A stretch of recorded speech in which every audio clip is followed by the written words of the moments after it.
ሰላም ይህ ንጋት የተሰኘው በወጣቶች የሥራ ፈጠራ ችሎታ የጤናና ማህበረሰባዊ ተሳትፎ ላይ ትኩረቱን የሚያደርገው የቴሌቪዥን ፕሮግራም ነው። ወጣቶች ገና በልጅነታቸው የሥራ ፈጠራ ችሎታ ሊኖራቸው ይችላል። ምቹ ሁኔታዎችና ድጋፍ ከተመቻቸላቸው ችሎታቸውን ወደ ትልቅ ደረጃ ማድረስ ይችላሉ። ይሁንና እነዚህን ድጋፎች ካላገኙ ግን ችሎታቸው ባክኖ እንዲቀር ያደርጋል።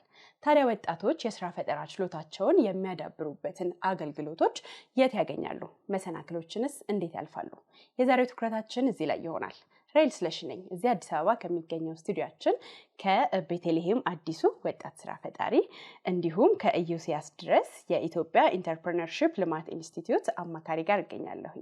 እንኳን ደህና መጣች። ቤቲ ተማሪ ነሽ፣ በዛ ላይ ደግሞ የራስሽን ስራ እየፈጠርሽ ነው ያለሽው። ስለዚህ የምታማክሪን የምትነግሪን በርካታ ታሪክ እንዳለ ተማመናለሁ በእርግጠኝነት። እሺ ዮሲ ደግሞ ወጣቶች ስራ መፍጠር ሂደት ውስጥ ያሉ ወጣቶችን በተለይም ደግሞ የምትመክራቸው ብዙ ነገር እንዳለ ተስፋ አድርጋለሁ። በሚገባ ወደ ውይይታችን የምንመለስ ይሆናል። ከዛ በፊት ግን ወደ ባልደረባዬ ኪሩቤል ልውሰዳችሁና አንድ ዝግጅት አዘጋጅቶልናል። እሱን ተከታትለን ተመልሰን እንመጣለን።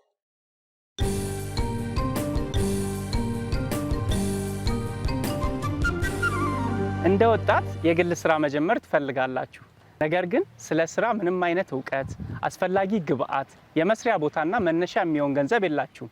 ከየት ትጀምራላችሁ? ዛሬ እዚህ አዳማ የመጣሁት እነ አቤልን ለማግኘትና ከነሱ የሚገርም ታሪክ በመነሳት ለነዚህ ላነሳናቸው አንዳንድ ጥያቄዎች የተወሰኑ ምላሾችን ለማግኘት ነው። ወደሚሰሩበት ወርክሾፕ ሄደን እንቅስቃሴያቸውን እንመለከታለን።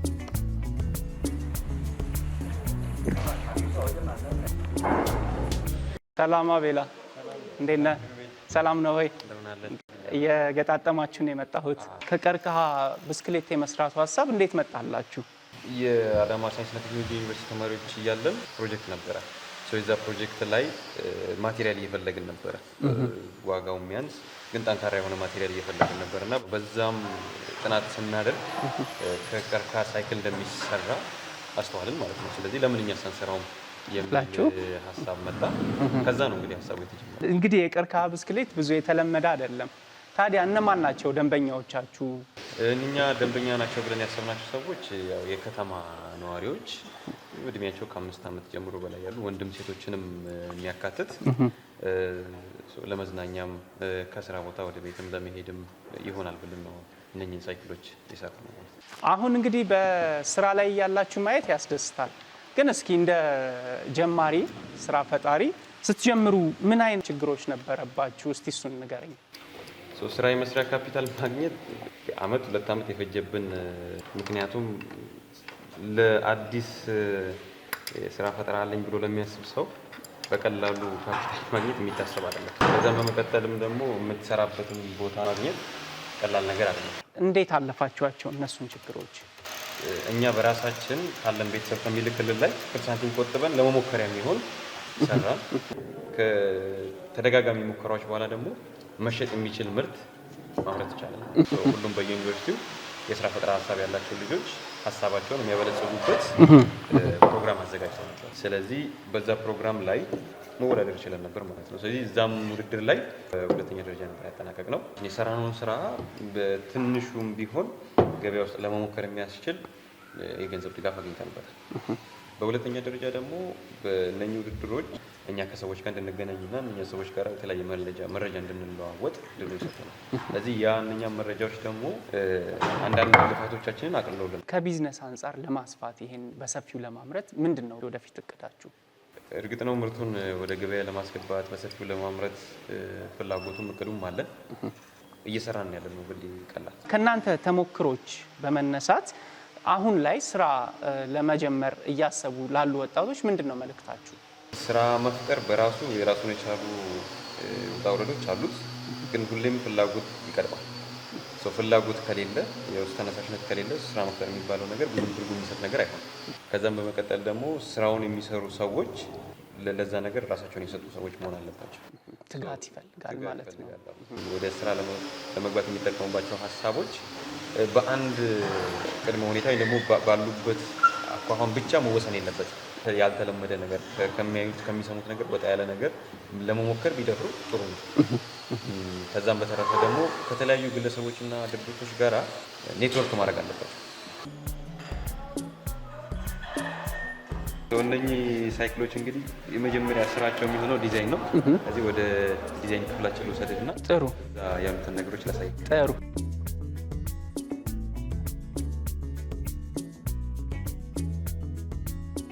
እንደምትመለከተው ሴንተር ኦፍ ኢንተርፕረነርሺፕ ዴቨሎፕመንት ሴንተር ይሄኛው ቢሮ ነው ለኛ ትልቅ ድጋፍ ሲያደርግልን የነበረው በአዳማ ዩኒቨርሲቲ ስር እና እንደኛ መሰል ያሉ ሌሎች ወጣቶችንም የሚደግፍ ኦፊስ ነው።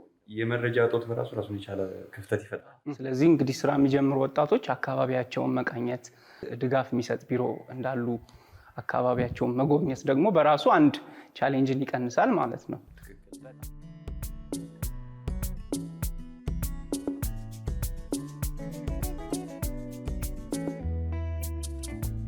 እነዚህ ወጣቶች ከቀርከሃ ብስክሌት የማምረት ፈጠራቸው ባሻገር ተስፋ ሳይቆርጡ በብዙ ፈተናዎች ውስጥ አልፈዋል። ያላቸው ትጋትና ቁርጠኝነትን ብዙ ወጣቶች ይማሩበታል ብለን ተስፋ እናደርጋለን።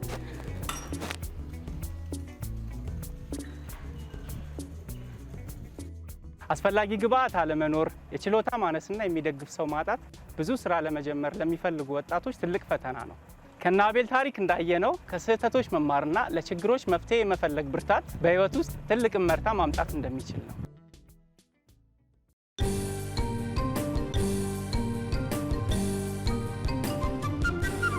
ተመልሰናል። የምገኘው ደግሞ ከቤተልሔም እና ኢዮስያስ ጋር ነው። የዛሬው ትኩረታችን ደግሞ ወጣቶች ስራ በመፍጠር ሂደት ውስጥ የሚያጋጥሟቸውን መሰናክሎችና ምቹ ሁኔታዎችንስ አገልግሎቶችን የት ማግኘት ይችላሉ በሚለው ዙሪያ ይሆናል።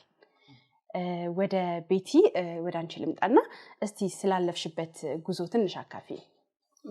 በልጅነቴ በጣም ብዙ ስራዎችን መሞከር ደስ ይለኛል። በራሴ የተለያዩ ነገሮችን መሞከር ደስ ይለኛል እና መጀመሪያ ይሄን ስራ ሳስበው እቃ ለመሸጥ ነበር ሐሳቤ።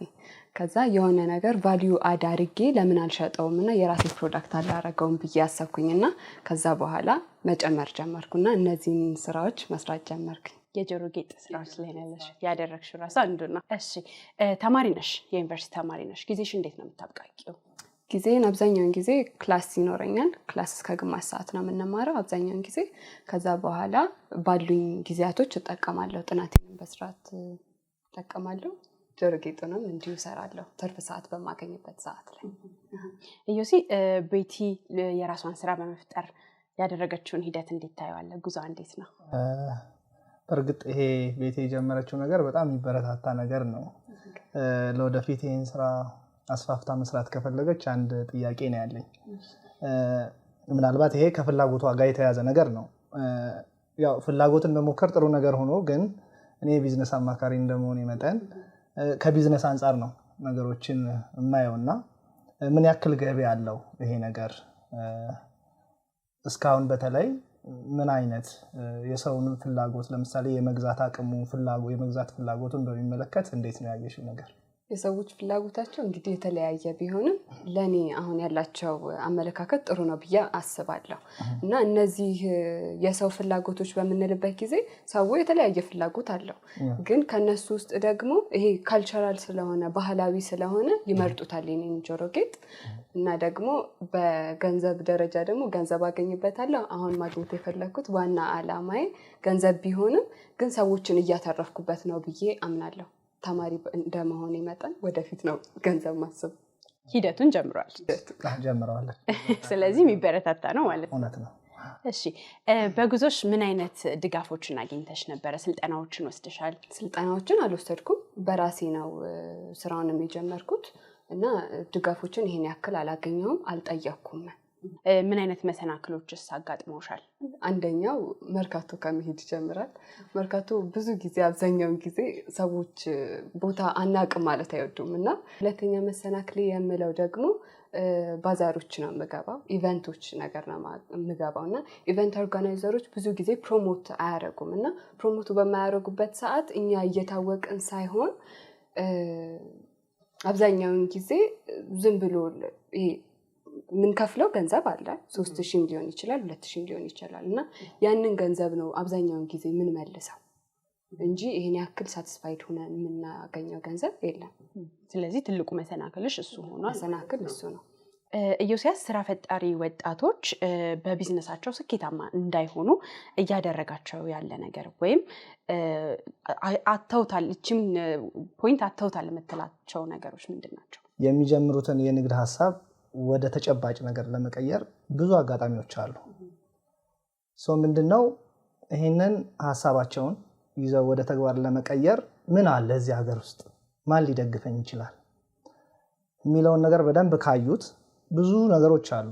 ዛሬ ዩቲዩብ ላይ አይቶ ምክር ማግኘት ይቻላል። ጉግል አድርጎ ማንበብ ይቻላል። ወጣቶቻችን ምናልባት የሚያስቀምጡት ይሄ ግምታዊ መላመት አለ ላይገኝ ይችላል የሚለው ማለት የሚመክራቸው ምንድነው ግምታዊ መላመቱን መተው ነው።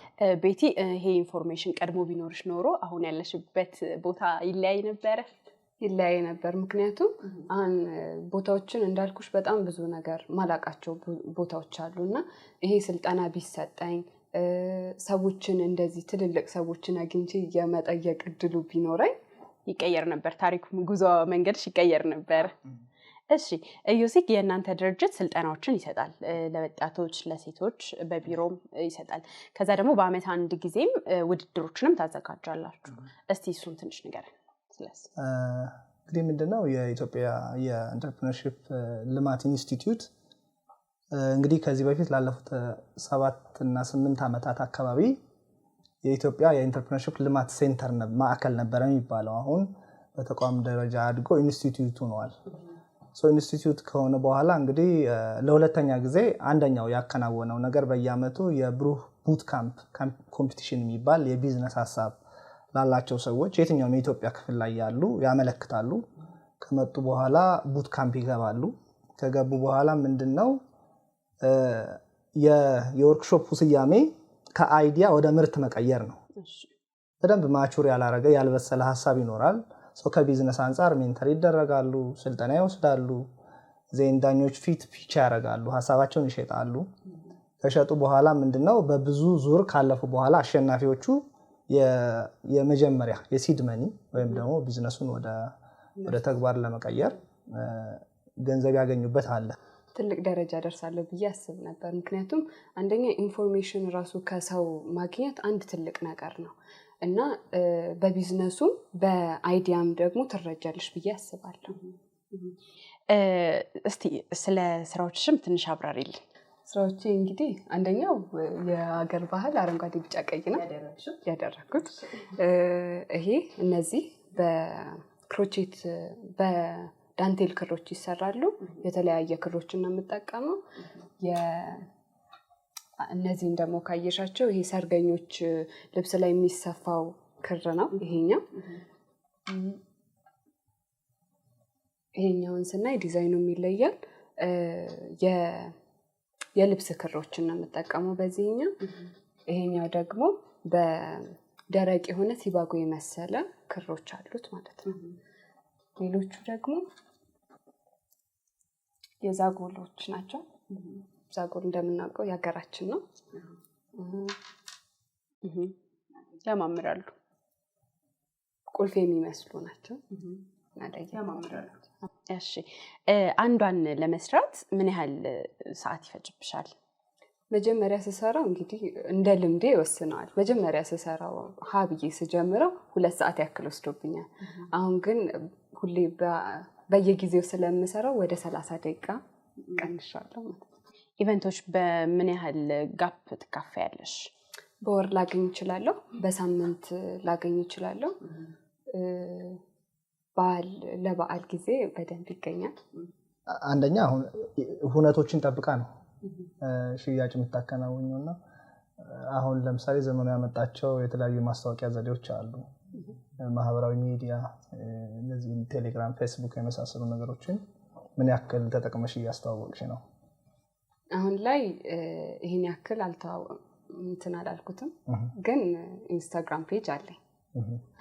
የራሴ ኢንስታግራም ፔጅ ነው የምጠቀመው። ሌላ አንድ ሀሳብ ለቤት የመመክራት ምንድነው? አንደኛ ንግድ የሚሰራው ለጽድቅ አይደለም። ጽድቁ ምንድነው? ራሷንም እንደገና ገዢዎችን መጥቀም ነው። ምክንያቱም ይሄን የሚፈልጉ ሰዎች አሉ። የሚፈልጉትን ነገር ማቅረቧ በእነሱ በኩል አንድ ጽድቅ ነው። በእሷ በኩል ደግሞ ገንዘቡን ማግኘቷ ሌላ ጽድቅ ነው እና በተለይ እያንዳንዱን የምታወጣውን ከጊዜ ጨምሮ እሱን በደንብ እዚህ ላይ አሁን ለምሳሌ ስንት እንደምታወጣበትና ስንት እንደምታተርፍ ፕሮፊት ማርጂኗን ጭምር ወደፊት ማወቅ አለባት። ቤቲ የዛሬ 2 ዓመት ራስሽን የት ቦታ የምታገኙ ይመስልሻል? በጆሮ ጌጦቹ ብቻ ሳይሆን ሌሎች ዲዛይኖችንም በመጨመር ከስሬ የተለያዩ ሰዎችን በስሬ በማድረግና ሌሎች ስራ አጥ የሆኑ ሰዎችን ስራ መስጠት እፈልጋለሁ። ኢዮሲ ለወጣት ስራ ፈጣሪዎች የተዘጋጁ አገልግሎቶች ምንድናቸው እንደ ሀገር ደረጃ? እንግዲህ እንደ ሀገር ደረጃ ካል በጣም ገና ጅምር ላይ ነው ያለ ነው። ቅድም መግቢያ ላይ እንዳልኩት የአዳዲስ የፈጠራ ሐሳብ ያላቸውን ሰዎች በባትሪ ፈልገን ካላገኘናቸው አሁን እየጨመረ ያለው የስርዓት ቁጥር ለሀገሪቱ እድል ሆኖ ሳለ ግን ሌላ ፈተና ሊሆን ይችላል። ስለዚህ አንደኛው ነገር እነሱን ፈልገው ለማግኘት ደግሞ ኢዲአይ የኢትዮጵያ ኢንተርፕረነርሺፕ ኢንስቲትዩት በዋናነት ትልቁ መቀየር ያለበት የመንግስት ጭንቅላት ነው በማለት የፐብሊክ ኢንተርፕረነርሺፕ የሚባል ለመንግስት ሰዎች ባለስልጣናት እና አገልግሎት ሰጪ ሰዎች ስልጠና እየተሰጠ ነው። ይሄ የሆነበት ምክንያት ምንድነው? አሁን ሳነብ እንዳገኘሁት ወደ 12 ሚሊዮን የሚጠጉ ዜጎች ስራ ፈላጊ ናቸው። እነዚህ ሰዎች ዲሰንት የሆነ ጥሩ የሆነ የስራ እድል ቢፈጠርላቸው ለሀገር የሚጠቅሙ ይሆናሉ።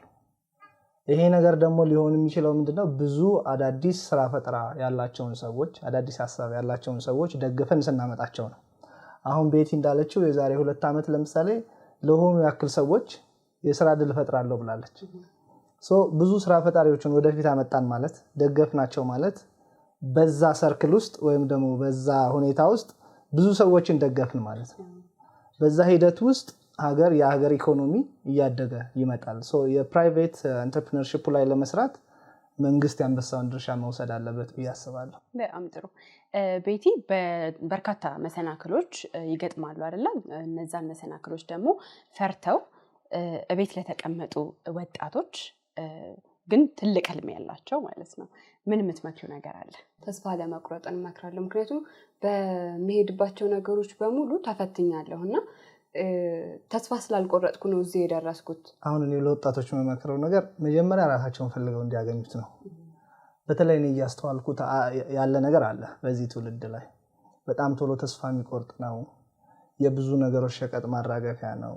ራሱን በደንብ አያውቀውም እና ወጣቶች ማድረግ ያለባቸው ነገር መጀመሪያ ራሳቸውን ፈልገው ያገኙት። እሺ በጣም አመሰግናለሁ። ለሰጣችሁኝ ጊዜም ከልብ አመሰግናለሁ። በዚህ አጋጣሚ ቤቲ መልካም እድል ለማለት እወዳለሁኝ። በጣም አመሰግናለሁ። በጣም እናመሰግናለን። በዛሬው የጥቆማ ሰዓታችን ልናካፍላችሁ የወደድነው ትልቅ ህልም ያላቸው ወጣቶች በትንሽ ድጋፍ ወይም ደግሞ ያለምንም ድጋፍ ህልማቸውን እንዴት ማሳካት ይችላሉ በሚለው ዙሪያ ላይ ይሆናል። እሱን ተከታትለን ተመልሰን እንመጣለን።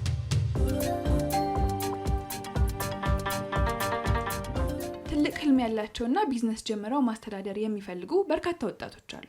በዚህ ሂደት ትልቁ መሰናክል የሚሆነው ስራቸውን የሚደግፍ ግብዓት ማግኘት ነው። ታዲያ ወጣቶች የቢዝነስ ሐሳባቸውን በትንሽ ወይም ያለምንም የግብዓት ድጋፍ እንዴት ማሳካት ይችላሉ?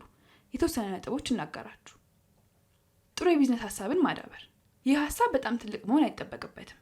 ግልጽ የሆነ መሰራት የሚችልና መቆየት የሚችል መሆኑ በቂ ነው።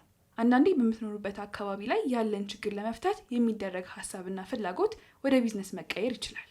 የምታውቁት ወይም ብቁ የሆናችሁበትን ችሎታ መተማመን። እንደ ጀማሪ ስራ ፈጣሪ ወጣት በምትጀምሩት ቢዝነስ ላይ መሰረታዊ ክህሎት ሊኖራችሁ ይገባል። ከዛም ባለፈ መቅጠር አይጠበቅባችሁ። ይህም ገንዘብ ይቆጥባል። ተባብሮ መስራት። ፉክክር ጥሩ ነገር ቢሆንም ወጣቶች እርስ በርስ ተባብረው ቢሰሩ ጥሩ ደረጃ ላይ መድረስ ይችላሉ። ሁለት ወጣቶች በመጀመር ላይ ያለ ቢዝነስ ላይ ተባብረው ቢሰሩ ሁለቱም የራሳቸውን ዕውቀት፣ ፍላጎትና አቅም በመጠቀም ረጅም ርቀት እንዲጓዙ ይረዳቸዋል። የቢዝነስ ፕላን ወይም እቅድ ማዘጋጀት። ቢዝነስ ፕላን ቢዝነሳችንን ወዴት አቅጣጫ እንደሚሄድ ማሳካት የምንፈልገውን ግባችንን እንዲሁም እንዴት እቅዳችንን ወደ መሬት ማውረድ እንደምንችል የሚነግረን ፍኖተ ካርታ ማለት ነው። ወጪን መቀነስ። ግብዓቶቻችሁ ጥቂት በሆኑበት ሰዓት ወጪያችሁን መቀነስ አግባብ ነው። የምትቀጥሯቸው ሰዎች እንዲሁም የስራ ክፍሎችን መቀነስ ወይም ከሌሎች ሰዎች ጋር ቢሮ በመጋራት ለኪራይ የምትከፍሉትን መቀነስ ትችላላችሁ። ወጪ ቆጣቢ የማርኬቲንግ መንገዶችን መጠቀም። የምትሰሩትን ስራ ለማስተዋወቅ ሶሻል ሚዲያን እና የምታውቋቸውን ሰዎች መጠቀም ትችላላችሁ። ከምንም በላይ ደግሞ ለራሳችሁ ስራ አምባሳደር መሆን የምትችሉት ራሳችሁ ብቻ ናችሁ። ቆራጥና ወጥነት ያለው መሆን። ቢዝነስ ስትጀምሩ ምርታችሁን ወይም አገልግሎታችሁን እንደምታቀርቡ ቃል እየገባችሁ ነው። በዚህም የደንበኞቻችሁን አመኔታ እየጠየቃችሁ ነው። ተአማኝነት ደግሞ ወጥነት ያለው ስራ በመስራትና ቁርጠኛ በመሆን ይገኛል።